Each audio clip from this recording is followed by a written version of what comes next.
process of the EP took around 2 days to record the instruments. Usually, obviously, like any other sort of band, when they go into recording, it's the drums first. So Pat did his drums. He smashed it out.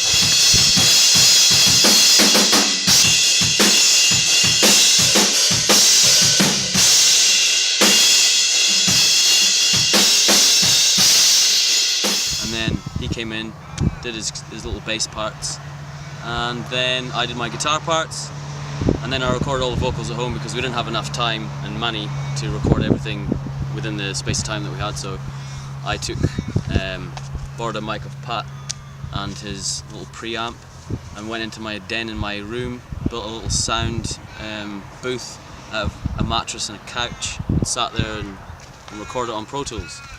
And then that was it. That was the recording process done. And then gave it over to Rob, and he worked his magic, and that was it. What's your favourite song? Majesty, for sure, because the end riff on it just rocks.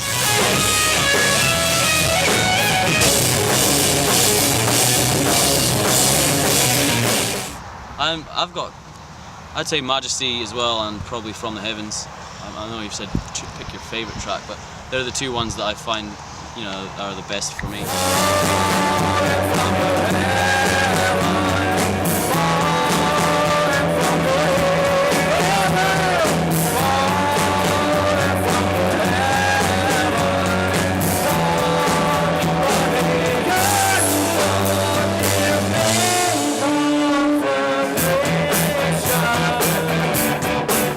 I think it's a great opening track for the EP.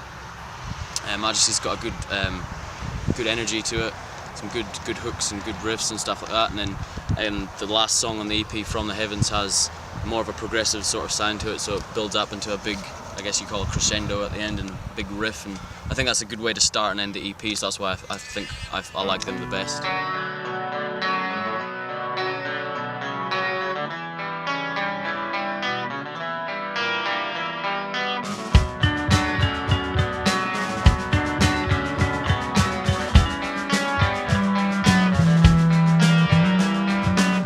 This isn't real, this can't be real, this can't be the end for me. I never thought I'd have to choose to end my own mortality. 10 seconds to the ground. The recording experience was really easy. It just was nice and laid back. It's great at Rob's studio because it's all in the one room, so we're all there inside watching each other, and it's a good little atmosphere. So I think we really responded well to that because we're all nice and tight in our rehearsal space as well. So it's felt a bit more natural. So I think, yeah, that's why we go back there. It's a really good space to record in.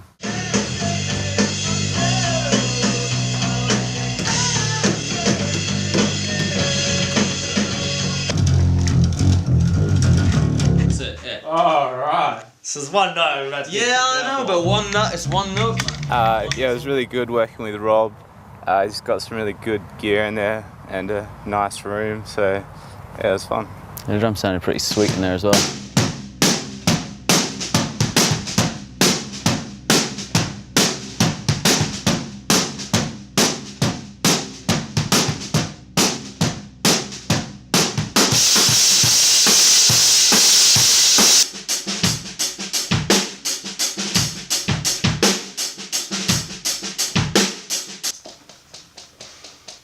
Give it to me again.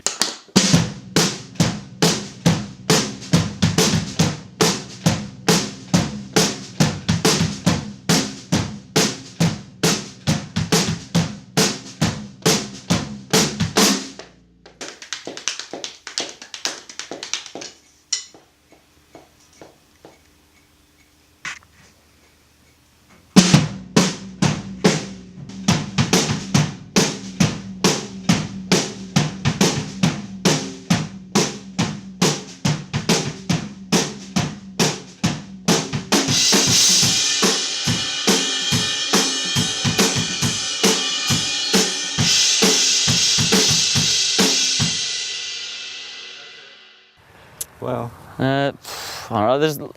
He's a very depressed Yeah, individual. I'm just very depressed, you know, and you know, I've got to let it all out with my songwriting. No, my songwriting it's just, I base a lot of it around, I guess, things that I see or watch or read and stuff like that, and a lot of the songs on there, I mean, there's a couple of tracks on there it's just something that I've watched on TV, like From the Heavens is about a documentary that I watched about September 11th, about there was this one image in the media about when a guy jumped out of the World Trade Center when it was on fire and stuff like that, and that seemed to sort of be like, I guess, a headline and it went all the papers around the world, and they were trying to find this one guy who they wanted to know who he was or whatever, because the way he was kind of plummeting to the earth, he was looked kind of graceful, and you know, a lot of the media was like attention was on that sort of picture, and it got me sort of thinking about, you know, if you were forced into that situation yourself, you know, what would you rather do? Would you rather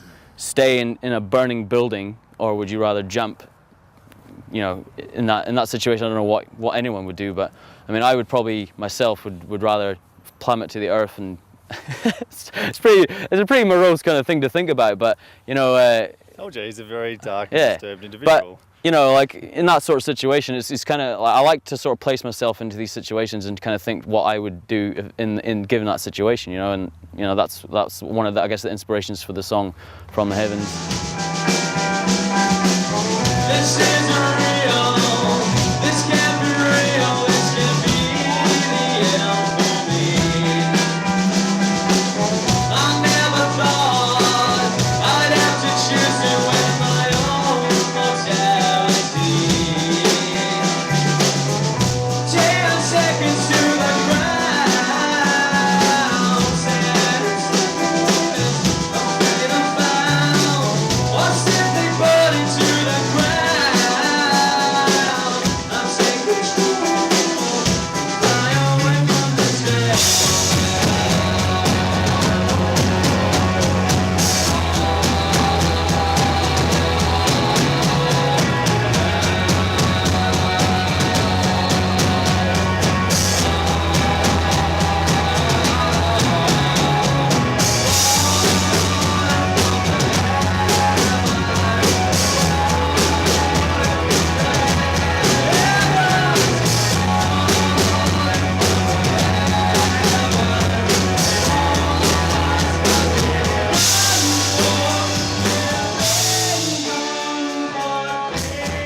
Majesty was another song that came out of a few ideas of things that were in my head, and reading 1984 by George Orwell was kind of part of that process, and I guess an extension of that for one of the other influences of the song is the composer Dmitri Shostakovich, who was a Soviet composer, and he was basically used as a propaganda machine for the Soviet army to really make out that Russia was this massive grand nation and stuff like that, and he was pretty much forced in a situation whereby he was kind of told by Stalin what to write and stuff like this, and that was another sort of influence for the song. Honor, dishonor, an offer. Walk the line up to be over. To breathe free, obey me.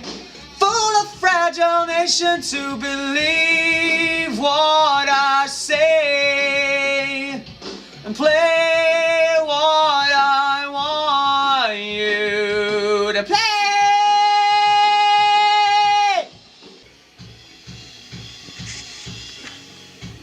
I don't know the answers and I won't lay claim to what I know, and I can't cure it. Yeah, that was it. You know, it was like, you know, a lot of artists these days are kind of like think that they're under pressure by a record label and stuff like that to come up with the hits or whatever. But you got to think to yourself, if you're in that situation, like Shostakovich was kind of like forced with maybe being exiled or even put to death if he didn't do what Stalin said. So that was another thing that I thought was pretty interesting, and that was another lyrical influence for the song. But majority of the songs that I write are usually it's just a riff or something like that, an idea, and then I'll just kind of hum some gibberish melody for a while, and then it turns into lyrics, and that's it. And Ron was another key influence or key factor to writing Majesty, because there was some sort of parts in the song where it wasn't sort of sounding right, and we played it quite a few times in the studio and in the rehearsal space, and it just didn't seem right. And he came up with some ideas to, you know, especially the intro, the part of the song where it's just like the drums and the bass coming together. That was his idea. So, I mean, majority of the times I'll just kind of write the songs and we come in, and obviously the band adds to that. But in this instance, it was like a kind of a collaborative effort for Majesty.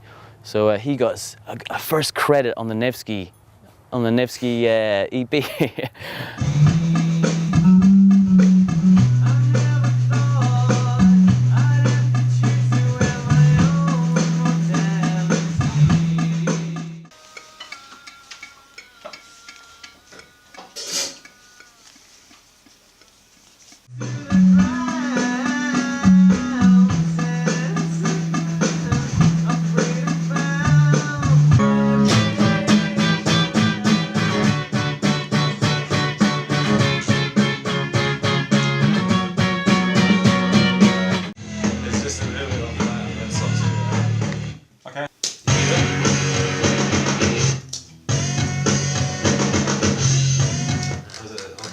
Cool. Okay. 2, 3, 4. Okay.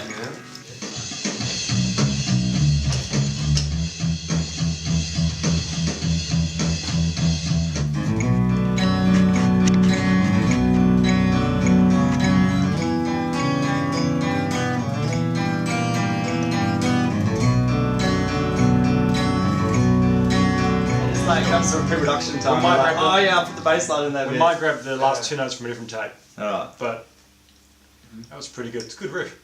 Borrowed time, and I will leave you with the sight of burning.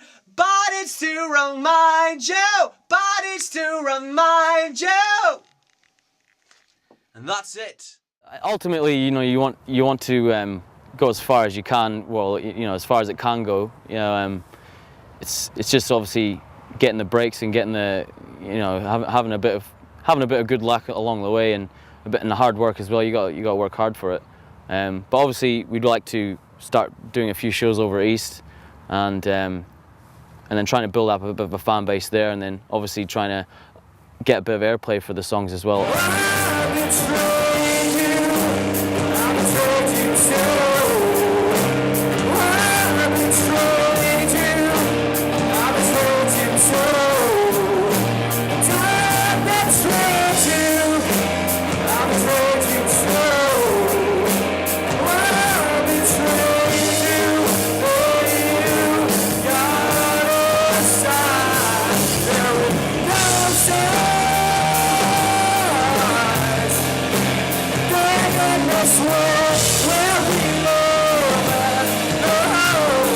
We're like an alternative heavy rock.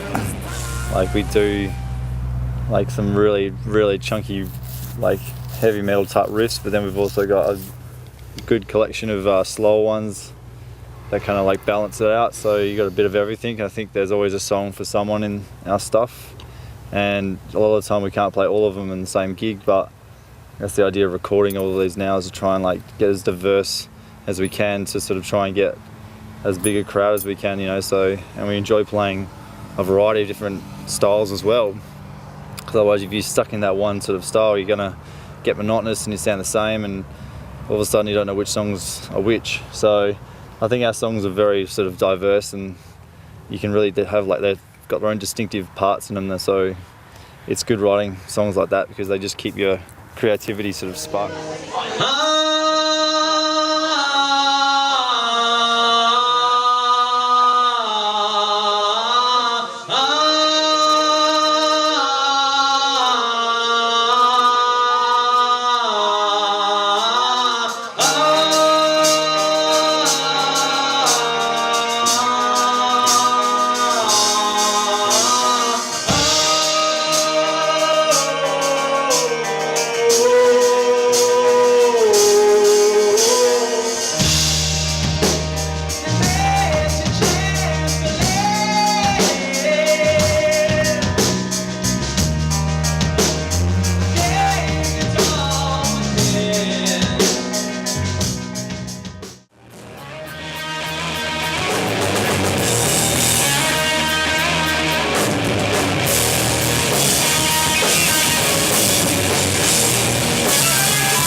and that as well is reflected in when we're whenever we play a live show or whatever, or what people hear in the music. We get a lot of people saying that this is their favorite song, or that song is their favorite song. It's not, you know, the one song that people always go, oh, that's a great song. There's pretty much all the songs that we play, there's usually like what Ron said, there's a song for everyone, and I think that's a good way to sort of, I guess we're appealing to a bit more than just maybe one person who likes a certain style of music.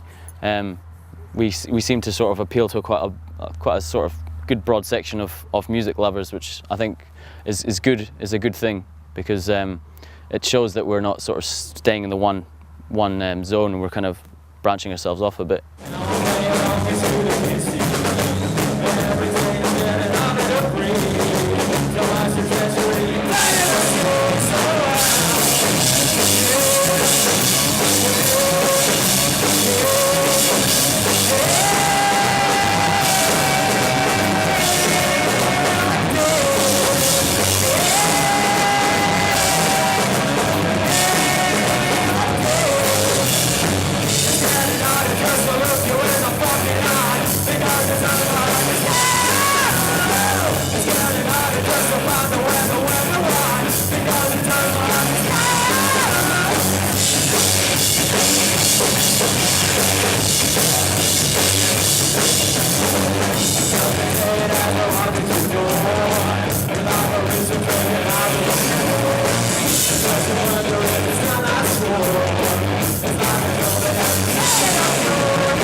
It's the grunge style of playing, you know, like a lot of bands you listen to from the early 90s, that was it. That was just the simple sort of hard-hitting, just balls out drumming, really. That was the style, and I think it suits the music that we play as well. It suits it really well. Not overcomplicating, and, you know, for certain, you know, I guess certain bands have certain drummers that do a lot of, you know, have a lot of chops and a lot of crazy sort of fills, but for what we do, it's not really necessary to have that fucking crazy style of drumming. It's just like, it's just solid, you know. It's a solid, and he's, you know, he provides the meat, and then he provides more meat, and I provide the just the little, Fairy dust. just the little tricklings of tastiness.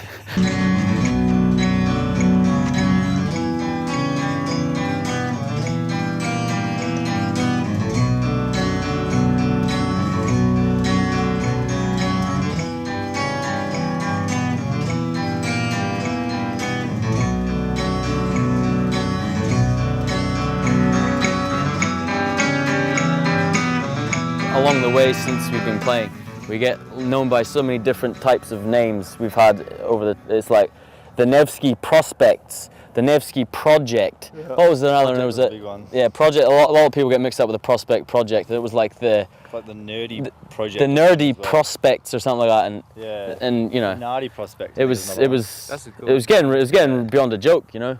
I mean, I know it's not really the easiest of names to remember, but, you know, neither is the 80s Matchbox Beeline Disaster, you know, but I think eventually... Did you just quote Matchbox? What? What would you quote then?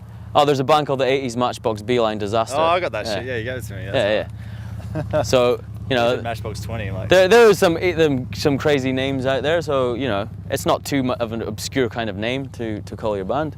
And if you're interested, there's some Nevsky singles for sale. And as an added incentive, if you buy one, you get a free chocolate eclair made by me today. So we're recording an EP just now, and hopefully it'll be out soon for you all to hear.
a lot of the influences for the songwriting is obviously life experiences and stuff like that. But then I'll take a lot of literary influences and stuff that I've read or stuff that I've watched on TV or something like that. You know, I won't go into too much detail, but that's pretty much it. You know. Doesn't really matter because we still can't understand a word you say. Yeah, it doesn't really matter because my accent's that it's not that bad though.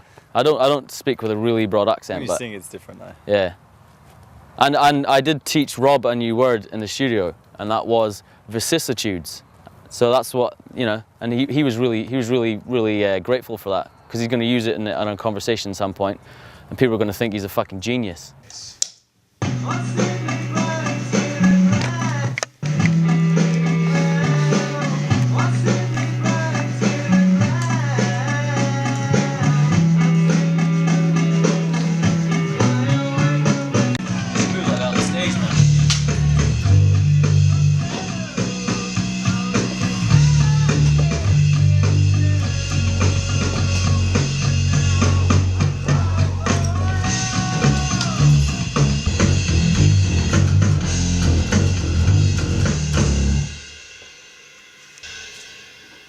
That's it.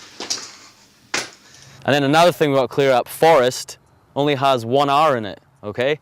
It's not 2 R's. I'm a bit of a grammar Nazi, and a lot of the time people were like, Forest, I love that song, Forest, and then they spell it with 2 R's. I'm like, it's just got 1 R in it.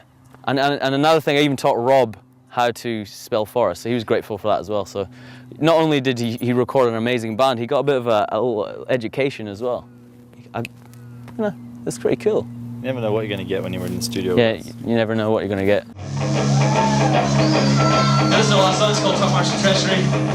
We're at Nevsky Prospekt. Cheers for watching. See you next time.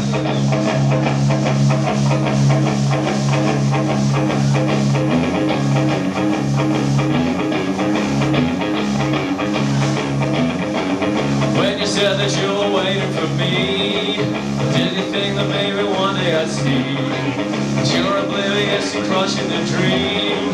Don't march the treasury, you're making it tea.